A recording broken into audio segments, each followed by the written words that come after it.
Hi Sagittarius, how are you? My name is Lauren B. Welcome to the Untitled Tarot. So I've gone ahead this week, Sag, and I've pulled out your spread already with the Muse Tarot. Oh, I see why you did that. So the Muse Tarot.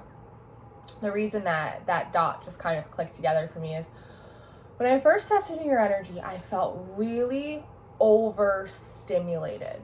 I'm going through like personal upgrades. It's a full moon in Pisces, so the energy in general is like a little charged, but you felt so overstimulated. It was like vertigo. It's too much. It's too much. So I actually shut down the shufflemancy. You guys who have been with me for a while know that I love the shufflemancy as a form of communication with spirit through clairaudience. And I shut it down because it was adding to the overstimulation. And I actually put on a little classical music, which I happen to love. I love a little Bach. And it helped a lot bring the energy down. So instead of a normal shufflemancy song for you, in the end cards, I'll actually link like a gamma hertz classical music playlist for you. But I decided to sit down with the classical music in meditation and preparation for your reading. And at first, I saw all of these streams of multicolored light, right? Kind of just running through your field, which is beautiful because for me that really talks about activations on a multi-dimensional level, all aspects of you, Sagittarius. And then as I continued to sit in that meditation, I started to see bluebirds, not blue jays, bluebirds. And I also started to see daisies, like little white daisies. Now, bluebirds are very symbolic of renewal, of love, right? Even like feelings of contentment. And then daisies are really symbolic, again, of love, of rebirth, and of sort of like the soul's eternal journey and the ability to kind of begin again, even after mistakes, even after endings, right? So I feel like Sagittarius, like perhaps you maybe just went through a dark night of the soul. Maybe you're just kind of coming out of a death process. Maybe you're just coming out of a rough patch, right? And it's like a baby when they first open their eyes and the lights in the hospital are really bright and there's all of this noise from all of the doctors and all of the machines, and it's just incredibly overstimulating, right? To these new senses that have come online for you. And so one, just in general, now may be a good time to kind of be mindful of any kind of external stimulation around you that you find to be too much or you find to be a little bit triggering. Again, like I took off the normal shufflemancy and I just put on like a little classical music, right? Just kind of calms you down. Just, I wanted to create like a peace and a consistency like in the field. Like I have the ability to calm a field. And that really helped me. So that may be something that kind of helps you as well. Even like, again, music, maybe try something a little softer, maybe try a little classical, maybe even in terms of like movies, like television, just any kind of like media that you're absorbing right now, maybe keep it a little light, keep it a little softer. That may help you a little bit. But those bluebirds and the daisies, they're such beautiful signs of, see those suns coming out of renewal and coming into like this new phase in your life with sort of like all of your cylinders firing, which is absolutely gorgeous. But with that, there is an overstimulation. So taking care of like the body and it's like the nervous system seems to be really important for you right now. Now might be a good time to like crack out the chamomile tea. Like it just might be like one of those. I also think, Sagittarius, that you require less stimulus now than you used to.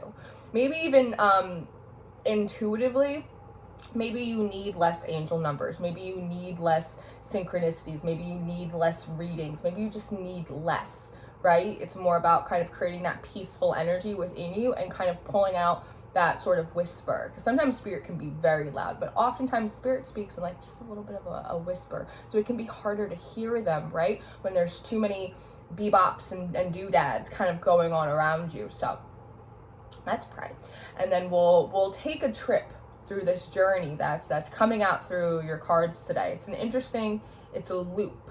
There's like this looping that's going on. Father God, thank you for bringing me and my Sagittarians in for this reading. I ask that you give me wisdom, clarity, and discernment to deliver these messages accurately for Sagittarius' highest of love, light, alignment, and assignment. We praise you, we love you, we thank you always. We give you all the glory and the honor for these messages. To the utmost high, in Jesus' name we pray. Amen. Amen. So, your first card, Sagittarius, you have the Lovers that had popped out. Lovers, Gemini energy, a card of choice. Now, what really stuck out to me is that it felt as though, one, this card flew out while I was in meditation with my eyes closed, shuffling. So when it came out, initially it kind of struck me back a little bit because I saw these white wings and I saw all of these flowers, very similar to I just saw wings and flowers in my meditation, so it was really nice. But what really stuck out to me are these two characters over here. They're not looking at each other, and they're actually not even looking in the same direction. This one, the other, over here is looking down, whereas I really equated this to you, Sagittarius, and you're kind of looking up, sort of like that newborn baby, like, whoa, what is this? Like, what's going on? Like, it's a little bit like almost like you fell down like a rabbit hole. It's like I'm not in Kansas anymore. Like, what? It's a whole new world. But you're both being directed to the same exact place. You and another. Who is this other? We do not know. But you and the other are both slowly but surely being directed to the same place. But neither of you realize it, and neither of you are realizing each other. This is really interesting. Now, with that message totally aside, there is this sense of this is the overstimulation, right? There's a lot going on in this card. There's a lot of color, there's a lot of flowers, there's a lot of activity, there's just a lot. And then you had the tower pop out. And what's one was the numerology that stuck out to me. 6 and then 16 for the tower. 616. There might be a number that's been coming up for you. Just as a side note, put it in your pocket. If it doesn't apply, let it fly. But this was the overstimulation energy I felt. It's like you kind of are being guided to this place, which is very abundant and it's very colorful and it's very loving. It's very high dimensional, right? But it's really overstimulating. When you tap into higher dimensional energies, when you channel higher dimensional beings, galactic beings, all of that stuff, even mediumship, right? It really drains you. You do it, you're all like adrenaline, message, but then when you kind of snap out of it or you snap out of that meditation, oftentimes you feel really drained because it's hard on the body because your body rests at a lower density than those energies. And so there is this overstimulation thing happening. Now, there does seem to be a benefit. You are intentionally being overstimulated because there's something about this overstimulation, the outburst of your energy, not your emotions, not your attitude, just your energy, seems to be breaking up some kind of density, like as if there's been this concrete ceiling above you that maybe it's been hard for you to crack into. Maybe you felt very alone. Maybe you felt like you've been on an island all by yourself, very isolated. But there's something about tapping into this higher dimensional, high frequency energy. It almost reminds me of that song Radioactive by Imagine Dragons, that somehow the outburst, the output of your energy breaks up this density that's been acting a little bit like a ceiling for you. But the process in and of itself is incredibly draining and it's very uncomfortable. Now, it does seem to be as though there's only like one instance in which this needs to happen because that energy doesn't represent itself throughout the rest of your reading. So it's almost just like one big kind of radioactive burst out of you is enough to break through whatever ceiling, whatever density was previously kind of holding you back. But I do see this Ace of Voices coming out, and this feels a little bit like a guide, an angel, an ancestor, galactic, it's a part of your spiritual team, right? Who's kind of watching this, because when I look at the card, they're looking right at you. And it's going, okay, Sagittarius went radioactive. They got overstimulated. They blew the roof off this bitch. Okay. And now they're bringing you a message. And the message is this page of materials back to these flowers. It's like, okay, ground it. ground the energy now, Sagittarius, right? Because I was looking at this flower and I was wondering, I was like, are you projecting this energy and creating a flower, or are you pulling this energy from the flower? And it feels like you're pulling it from the flower. And you know, flowers, nature, again, it's very calming, grounding, it's really soothing. You ever just feel like really electrically kind of just like charged, or even just in like a bad mood, or you're going through something emotional and you just go sit outside for a little while, you go for a walk, you go in the woods, right? That's when I go hiking. That's a lot of times is the reason that I'm going. And you just feel really calm, right? And you're just kind of like in wonder of the world. And while there is a lot going on with the trees and the birds and the wind, and it's not overstimulating, right? And so again, there's just one big outburst of your energy that's required. But then after that, and again, it comes in like a little whisper from this aspect of your spirit team that says, okay, Sagittarius, now go create calmness in the field. Go pull the energy from this rose. Pull in the beauty, right? The daisies, the blue jays. Go pull in the love. Go, and we are coming into Libra season, which is interesting, which is Venusian, which is love. Roses represent love. But you know, what sticks out too is that they're pink. They're pink roses, which it's softer. Oftentimes you'll use like red roses for like romantic love, but you'll use pink roses for like self-love and self-soothing and stuff like that, right? Which I think is also I think you need a lot of masculine energy in order to create this, but then it's trying to get you to move back into your feminine energy, to receive calming influence, to receive grounding, to receive healing. It's like a recalibration, right? If you think about like baby girls, and I know colors have no gender, but if you think about like a baby girl, they don't give baby girls bright red, right? They give them pink. And so again, there's something about this new birth, this renewal, something softness, Aquarius. Oh, interesting. I just called you Aquarius. That's interesting. Softness, Sagittarius, softness. Good job in the big burst, but now bring it in soft. Pull in the energy from nature. Pull it in from this flower. Now, it's interesting because that is like what feels like it's happening, but then there's like these underlying energies that it feels like explain how you got to that point. And the first one is this 3 of materials.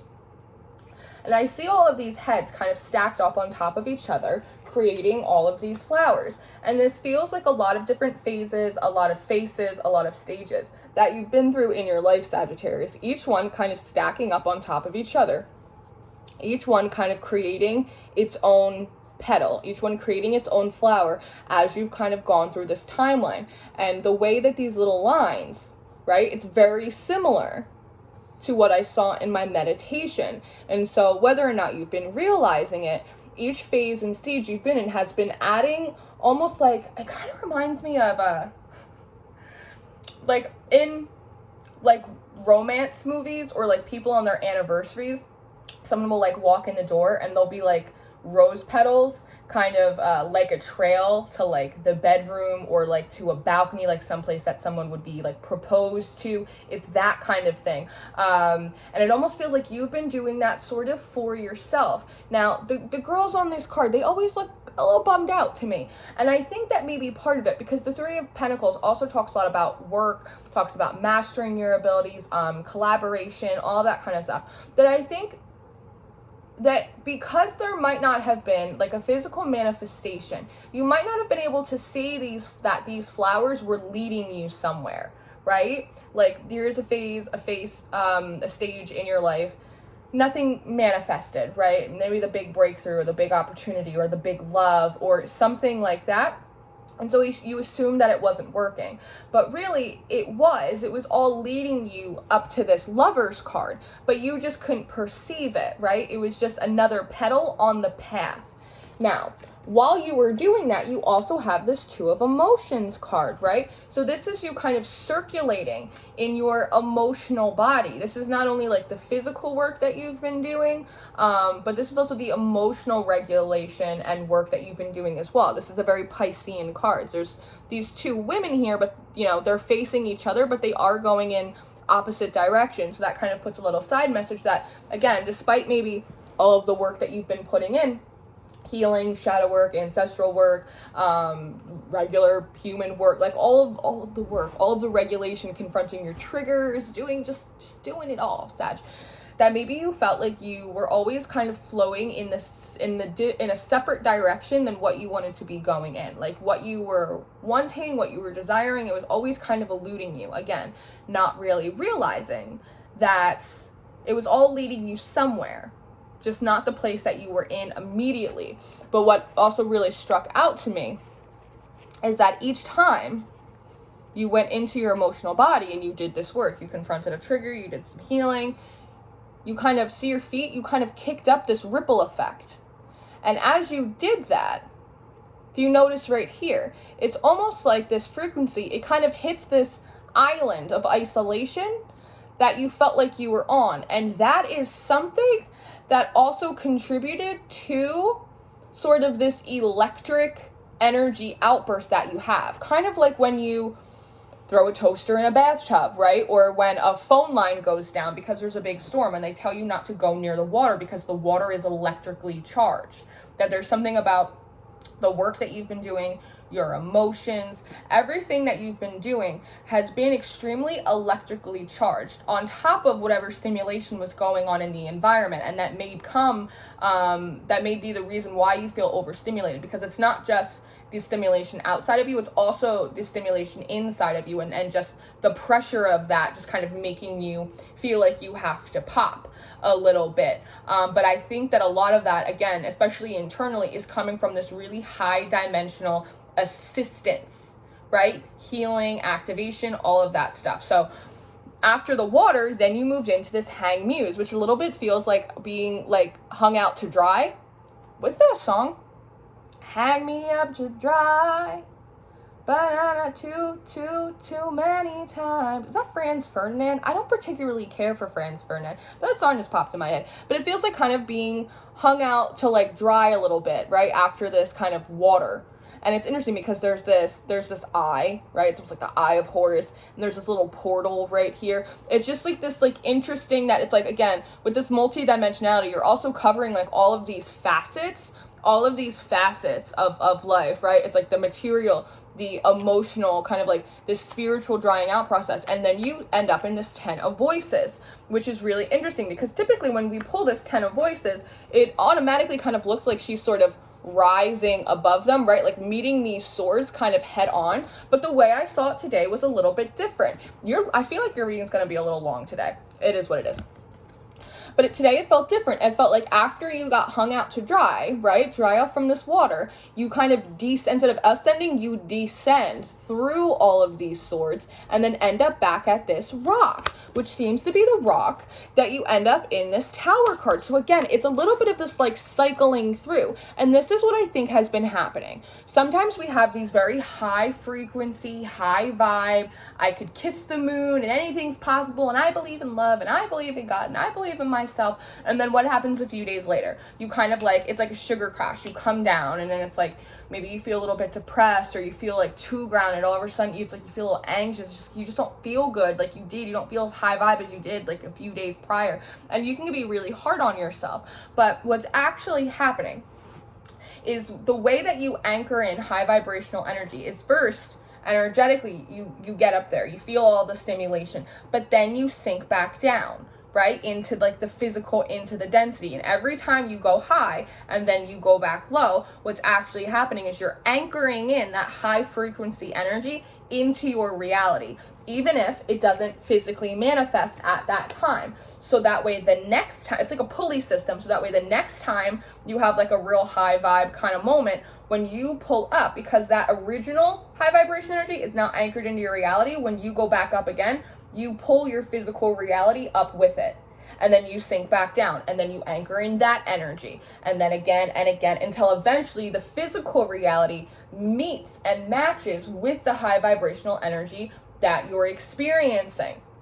I believe that's what's been happening to you. And I feel like you're about to finally see the physical manifestation of that high vibrational energy that you've been going up and receiving and then having to pull back down and integrate. And again, there's a lot of looping. It's like a process that you don't just do it once. You have to do it almost like on each dimension. You have to do it in the lower realms. You have to do it in the middle world here. You have to go high. It's like again and again and again and again, which may be feeling a little bit like you're moving in circles, right? Like you're going in the wrong direction, but you're actually not. It's just how the physics of manifestation, the physics of timeline, the physics of energy work. Because then you end up in this 9 of inspiration and you end up in the 9 of voices, 9-9, which for me talks a lot about an energy worker number and a leveling up of such.